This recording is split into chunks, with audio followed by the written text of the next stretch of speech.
2026 টি-20 বিশ্বকাপকে সামনে রেখে হঠাৎ করে নাটকীয় মোড় নিল বাংলাদেশের গ্রুপ পর্বের ভাগ্য। নিরাপত্তাজনিত উদ্বেগে আয়ারল্যান্ডের সঙ্গে গ্রুপ অদল বদলের এক ব্যতিক্রমী প্রস্তাব তোলে বিসিবি, কিন্তু সেই প্রস্তাবে কার্যত জল ঢেলে দিল ক্রিকেট আয়ারল্যান্ড।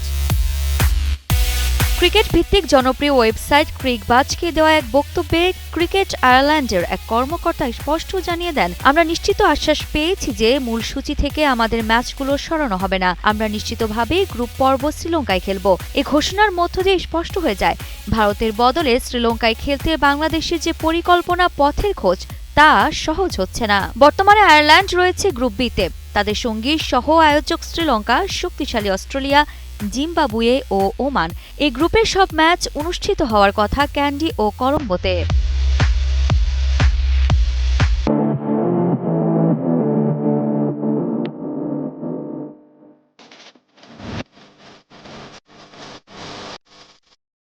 গ্রুপ সিতে থাকা বাংলাদেশের ম্যাচ কলকাতা ও মুম্বাই নির্ধারিত হলেও নিরাপত্তা উদ্বেগে সেখানে খেলতে চায় না বিসিবি।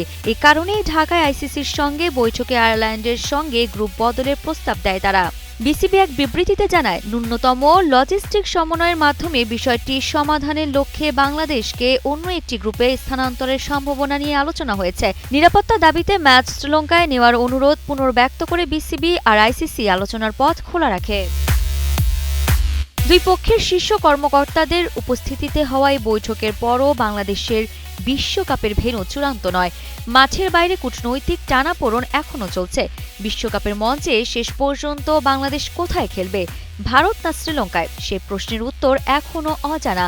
তবে স্পষ্ট, এই বিশ্বকাপ শুধু মাঠে লড়াই নয়, পর্দার আড়ালেও রয়েছে কূটনৈতিক ও প্রশাসনিক উত্তেজনার এক কঠিন ম্যাচ। আরিফা জাহান পিনন, কালের কণ্ঠ স্পোর্টস।